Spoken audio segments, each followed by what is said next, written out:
Man survives bear attack by using a tool he happened to be holding.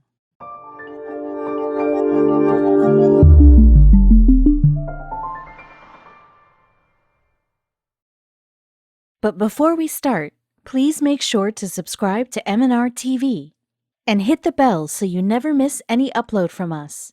Also, leave a like right now. If you want to survive a bear attack, the first step is not to get into a bear attack. You can avoid confrontations with hungry predators by following one key tip. Do not go into the woods at midnight looking for a bear. Unfortunately, for 3 Minnesota guys, no person with common sense ever gave them that advice. They live to tell the tale so that we can marvel at their rationale on the internet, or be impressed at how they managed to escape. In the fall of 2014, Brandon Johnson was 44 years old. You'd think he'd have aged out of crazy stunts by 44. Either he was still chasing that adrenaline rush, or maybe there just weren't enough pool halls or sports events to occupy the gentleman of Sandstone, Minnesota. Johnson, accompanied by his friends Craig Lindstrom and Trevor Nowak, aged 54 and 24 respectively, had been out bow hunting black bears on September 27th. Nowak had found one and shot it, but instead of firing a second arrow, he chose to let it wander and die on its own. Now, it's worth noting that 3 men, Johnson especially, had been hunting since they were young. With nearly 4 decades of experience, Johnson knew his way around the woods. He certainly wasn't an idiot. However, there were always risks to high-stake activities like bear hunting, and if one makes a habit of shooting wild animals, eventually you might have a close scrape with a very angry one. In Johnson's case, it would soon come time to pay the piper. It had been 82 degrees Fahrenheit that day. The men were worried that the bear meat, which they would preserve, would spoil in the heat once it died. So they set out 4 hours later into the woods. They felt the bear would have bled out by then. Though they all carried headlamps, only one of the men had a firearm, and it wasn't Johnson.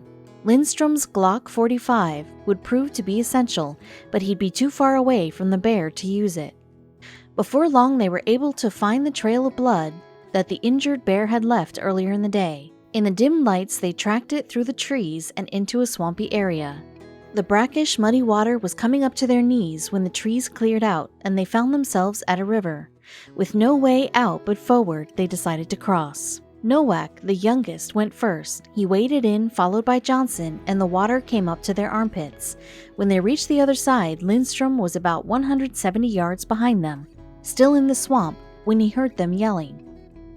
In the darkness, the 2 front runners thought they might have found the bear and tried to warn Lindstrom that it might be headed his way.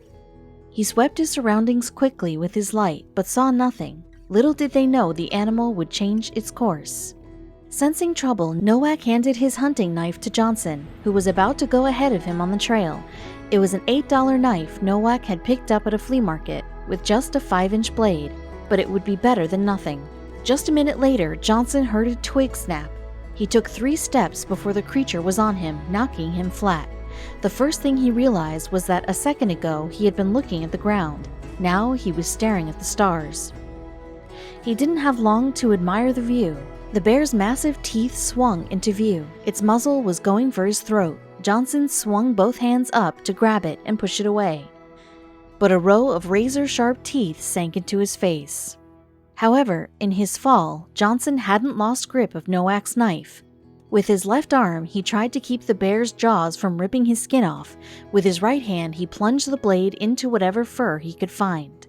Then the bear lumbered off as swiftly as it had come. Though it was only a few minutes, Johnson lay silent and motionless for what seemed like forever, trying not to attract it again. Soon, a shadow broke the tree line. He thought it was Nowak. But he was wrong. It was the bear again, and the thing was running jaws open straight for his crotch. Johnson locked his knees and again used his left arm, now broken in 3 places, to block the attack while he stabbed with his right. Johnson lost count of how many times he stabbed the bear. It climbed off him and came back once more before he was able to get the knife down its throat and deliver a fatal blow that would finally drive it off. By then, he was barely alive. It had only been a few minutes, but the attack was savage. Lindstrom had just crossed the river, gun drawn, when the bear was gone. He and Nowak carried Johnson 3 hours back to their camp. where he got a medevac to the nearest hospital. Friends and family contributed to fundraisers to help cover the steep costs of Johnson's medical bills. He required at least 6 surgeries to put him back together, and was lucky and grateful to be alive. "It's amazing that I even had the knife," he said. 9 months after the attack, Johnson hadn't yet been able to get back to work, but was well enough to be on his feet and was planning to return to hunting. "You have to face your demons," he said. The trio showed off their survival skills by, perhaps unwisely, fighting off a wild black bear. Deadly as that species may be, it is actually far from the most dangerous animals in the Americas, as another outdoorsman might tell you. It was Good Friday, 2015. Rick Newman was celebrating the weekend with his good friend Julian Cruz, 3 miles off the coast of Florida. They were on a 20-foot vessel talking politics, grandkids, and fishing. But for Rick, fishing wasn't a sport where you kicked up your feet and relaxed with a cold beer. He was a spearfisher. Spearfishing is like hunting in the fish's elements. Rick always told his skeptical friends, "It's a charge." The thrill of the hunt saw Rick below and Julian sliding into skin-tight wetsuits and trading in fishing rods and lines for an old-fashioned spear. In over 5 decades of shooting fish, he never ran into any problems in the water. This day started as well as any. Right away, Rick shot a 51-pound cobia. He was happy with the catch, but as the morning bled into the afternoon, he grew restless. The visibility in this part of the ocean wasn't great. They needed to move. Julian captained the ship to a different reef and jumped into the water, spear in hand. Following spearfish protocol, Rick waited aboard the ship. Having 2 divers down below would spook any cobia. Finally, his friend returned with good news. "There are cobia down there," Julian reported as he slipped back into the ship empty-handed. This was welcome news for Rick, who was antsy to get back into the water himself. There was, however, a vital piece of information missing from Julian's report. The hungry shark knew this was a good spot for cobia, and the hungry shark was on his way to that spot for lunch. Of course, Julian couldn't have known that, which was why Rick jumped fearlessly into the water, with no idea how his life was about to change. Spear in hand, Rick dove down 40 feet or so, his eye on a cobia. He neared his target, felt his fingers tighten on his weapon, and was smacked hard in the side of the head. The collision beneath the sea was hard, like a car accident. In a moment of complete disorientation, Rick saw his scuba mask go flying and a 500-pound shark swimming away. He calmed himself. The shark was gone. He was alive. Then he touched his neck. He felt warmth, his blood pouring from his neck, his adrenaline truly pumping. He swam back to the surface, hoping to scurry back onto the ship. He didn't know how bad the damage was until he saw Julian's face. What Julian saw was ghastly. Rick's ear was attached by a thin thread of skin. The cheek the shark had crashed into sported a deep, gushing wound, which gurgled blood onto the deck of the ship and into his wetsuit. Without help, he was going to die. So Julian called 911. He ran to the ship's controls and steered towards shore. As his ghost-white friend, a grandfather, clutched weakly to the ship's console.